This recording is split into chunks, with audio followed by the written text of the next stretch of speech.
ለተሰኞ መጋቢት 14 ቀን 2018 ዓ.ም ሰላም ጤና ይስጥልን የተከበራችሁ ተመልካቾቻችን ከናሁ ቴሌቪዥን የሀገር ውስጥና የባህር ማዶ ዜናዎቻችን ወደ እናንተ የሚደርሱበት ጊዜው አሁን ነው። ከዜናዎቹ ጋር ኤልዳና ታደሰ አብሬያችሁ ቆይታ አደርጋለሁ። አብራችሁን ሁኑ።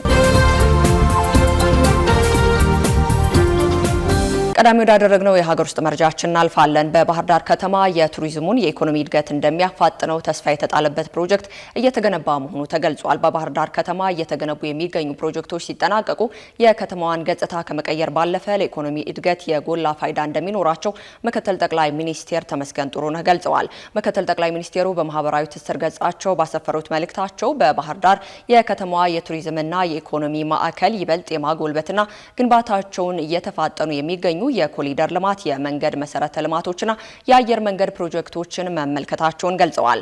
የከተማዋን ውበትና የትራፊክ ፍሰት ለማሳለጥ እየተገነቡ የሚገኙ የከተማዋ የኮሪደርና የመንገድ ልማት ስራዎች በጥሩ አፈጻጸም ላይ እንደሚገኙም ገልጸዋል። ከአሮጌው የአባይ ድልድይ እስከ ገብርኤል ቤተክርስቲያን የሚደርሰው አዲሱ የኮሪደር ልማት በአበረታች ጉዞ ላይ ነው ያሉት ምክትል ጠቅላይ ሚኒስትሩ በከተማዋ እየተገነቡ የሚገኘው ከገብርኤል እስከ ምድረገነት አስፋልት መንገድ ግንባታ ተጠናቋልም ብለዋል።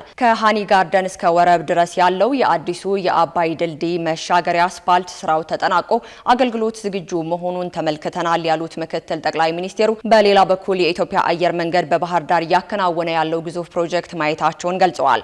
በየካቲት 2016 ዓ.ም የባህር ዳር የአብራሪዎች ማሰልጠኛ ትምህርት ቤት ግዙፍ ፕሮጀክት ግንባታው በመጠናቀቅ ላይ ይገኛልን ብለዋል። ማሰልጠኛው ዘመናዊ የመማሪያ ክፍሎች፣ የአሰልጣኞችና የተማሪዎች መኖሪያ ህንፃ፣ የስፖርት ማዘውተሪያዎችና የአረንጓዴ ውብ ምድር ግቢን በውስጡ ያካተተ መሆኑንም አመላክተዋል። በባህር ዳር ደጃዝማች በላይ ዘለቀ ዓለም አቀፍ አውሮፕላን ማረፊያ ማስፋፊያ ፕሮጀክቶች እየተገነቡ የሚገኙ አዲስ ተርሚናሎች ግንባታቸው ወደ መጨረሻው ምዕራፍ ላይ ደርሷል ያሉት ምክትል ጠቅላይ ሚኒስትሩ ይህ ተርሚናል በሰዓት 1000 መንገደኞች የሚያስተናግድ አቅም ይኖረዋልም ተብሏል። እነዚህ ፕሮጀክቶች ሲጠናቀቁ የከተማዋን ገጽታ ከመቀየር ባለፈ ለኢኮኖሚ እድገት የጎላ ፋይዳ እንደሚኖራቸውም ገልጸዋል። የኮንትሮባንድ እቃዎችን የጫኑ ተሽከርካሪዎች እንዲወረሱ የሚያስገድደው አዲስ ረቂቅ አዋጅ ተዘጋጅቷል። የኢትዮጵያ የጉምሩክ ኮሚሽን የኮንትሮባንድ ንግድን በዘላቂነት ለመከላከል የሚያስችል አዲስ የህግ ማዘጋጀቱን ነው ያስታወቀው። በረቂቅ አዋጁ ላይ በግልጽ እንደተጠቀሰው ማንኛውም የኮንትሮባንድ እቃ ጭኖ የተገኘ ተሽከርካሪ ምንም አይነት የዋስትና መብት ሳይሰጠው በቀጥታ በመንግስት እንዲወረስ ይደነግጋል። ከዚህ ቀደም የኮንትሮባንድ እቃዎችን የጫኑ ተሽከርካሪዎች በገንዘብ ቅጣት ወይንም ደግሞ በዋስትና የሚለቀቁበት አሰራር ለህገ ወጥ ንግድ መስፋፋት እንደ ምክንያትነት ተጠቅሷል።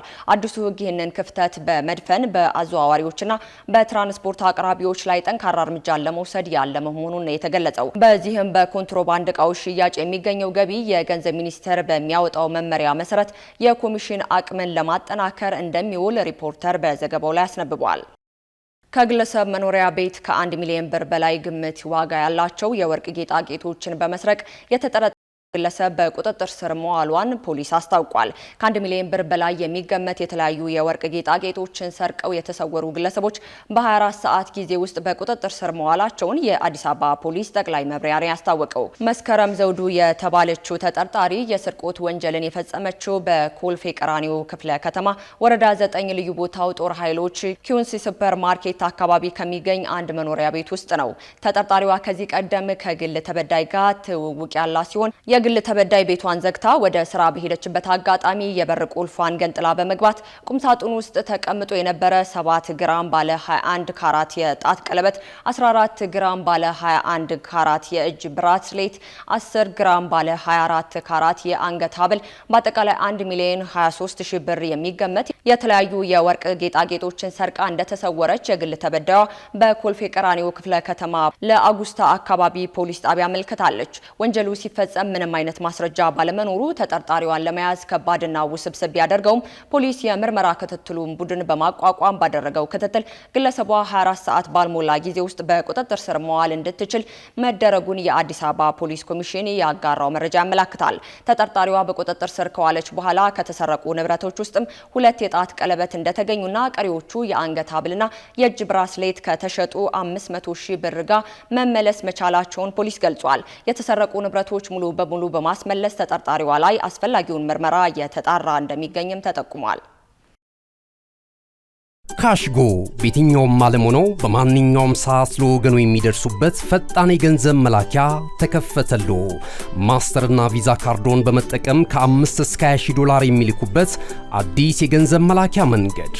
ካሽጎን ለየት የሚያደርገው የትኛውም የገንዘብ ዝውውር በፍጥነት አገልግሎት ከመስጠቱም ባሻገር ለማንኛውም አገልግሎት ምንም አይነት ክፍያ አለመጠየቁ ነው። በሀገራችን ታሪክ ገንዘብን ከውጪ ወደ ሀገር ቤት በማስተላለፍ በመተግበሪያ መልክ አገልግሎት መስጠት የጀመረው የመጀመሪያው ሀገር በቀል የገንዘብ መላኪያ ዘዴ ካሽጎ ከ4500 በላይ ባሉ የባንክ ቅርንጫፎች አገልግሎት እየሰጠ ይገኛል።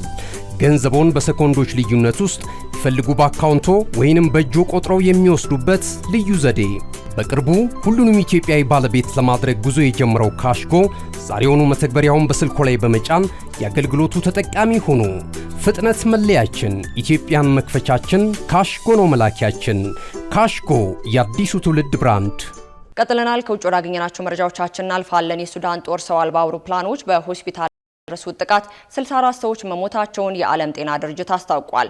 የሱዳን ጦር ባለፈው አርብ ምሽት በሀገሪቱ ምዕራባዊ ክልል በምትገኘው በተቀናቃኞች በፈጥኖ ደራሽ ኃይሉ RSF በተያዘው ትልቁ ሆስፒታል ላይ ከባድ ጥቃት አድርሷል መባሉንም አስተባብሏል። የዓለም ጤና ድርጅት ኃላፊ አሌን ዳንቼን ሆስፒታሉ በተፈጠረው ጥቃትም 64 ሰዎች መገደላቸውን ቢቢሲ ዘግቧል።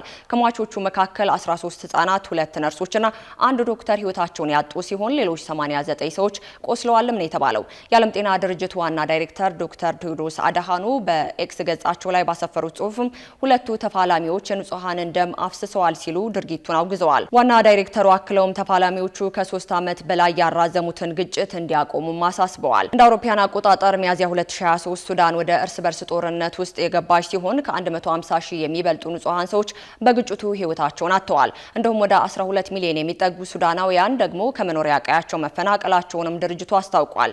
ይህ በእንዲህ እንዳለ የምስራቅ ዳርፉር ግዛት ዋና ከተማ በሆነችው አልዳሄን የሚገኘው ሆስፒታል ሙስሊሞች ኢድ በዓልን በሚያከብሩበት ቀን የሱዳን ጦር ሰው አልባ አውሮፕላኖችን በመጠቀም ሞታቸውን RSF ገልጿል። በመጨረሻም በአሜሪካና በኢራን መካከል ያለው ጦርነት ሊባባስ ይችላል የሚል ስጋት ማሻቀቡ ተገለጸ። ይህ የግጭት ስጋትን ተከትሎ የኢሳያ አክሲዮኖች በከፍተኛ ሁኔታ መቀነስ አሳይተዋልም ነው የተባለው። ዋሽንግተንና ቴህራን ግጭቱ እንደሚባባስ ካስጠነቀቁ በኋላ የኢራን ጦር 4ኛ ሳምንቱን ሲይዝ ሰኞ ዕለት በኢሲያ የሚገኘው ዋና የአክሲዮን በከፍተኛ ሁኔታ መቀነሳቸውን አልጀዝራ ዘግቧል። የጃፓን መመዘኛ ኢንዴክስ ወደ 3.6 በመቶ ዝቅ ብሎ የዋለ ሲሆን የደቡብ ኮሪያ ኮስፒን ደግሞ ወደ 6 በመቶ መቀነሱ ነው የተዘገበው።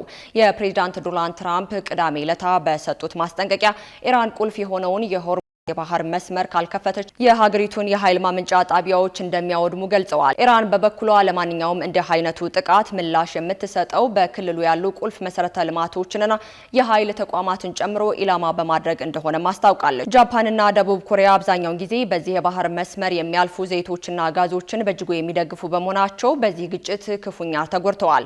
በአሜሪካና እስራኤል በየካቲት 28 ቀን በኢራን ላይ ጥቃት ከሰነዘሩ ጊዜ ጀምሮ ኢራን የዓለማችን እጅግ ስራ የሚበዛበትን የዘይት ማጓጓዣ መስመር የሆርሙዝ የባህር ሰርጥ እንቅስቃሴን ገታለች። በዓለም ላይ ካለው የነዳጅና የተፈጥሮ ጋዝ ምርቶችም 20 በመቶ የሚሆነው በዚህ የውሃ መስመር የሚያልፍ በመሆኑ ጦርነቱ በዓለም አቀፍ ደረጃ የነዳጅ ዋጋ እንዲንርም አድርጎታል። ሰኞ ዕለት የዓለም አቀፉ የኤነርጂ ኤጀንሲ ኃላፊ እንደተናገሩት ይህ ጦርነት ዓለም ላለፉት 10 ዓመታት ካጋጠሟት እጅግ የከፋ የኤነርጂ ቀውስ ጋር እንድትጋፈጥ ሊያደርጋት ይችላልም ተብሏል።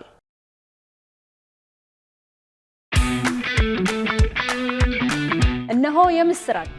የ10 አየር መንገድ የበረራ ትኬት ለውድ ደንበኞቹ በተቀላጠፈና አስተማማኝ በሆነ መንገድ እያቀረበ ያለው በዚህም በደንበኞቹ የተመሰገነው ጉዞጎ አሁን ደግሞ ተደራሽነቱን በማስፋት ተጨማሪ ባንኮችን በማካተት ለውድ ደንበኞቹ የበለጠ አስተማማኝ ለመሆን ችሏል። የጉዞጎን አፕሊኬሽን ከአፕ ስቶር ወይም ከፕላይ ስቶር በማውረድ የመነሻና የመድረሻ ከተማዎትን መርጠው ዋጋ አወዳድረው የሀገር ውስጥም ሆነ ዓለም አቀፍ በረራ ማድረግ ካሰቡ የበረራ ትኬቶን ክፍያ በአቅራቢያው በሚገኙ ባንኮች አንድም በአካል በመሄድ ወይም በኦንላይን የክፍያ አማራጮች ክፍያዎትን በመፈጸም የበረራ ትኬቶን በእጅ ያስገቡ።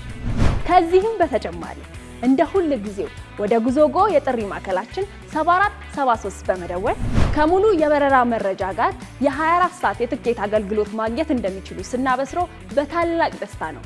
ለበረራዎ ጉዞጎ።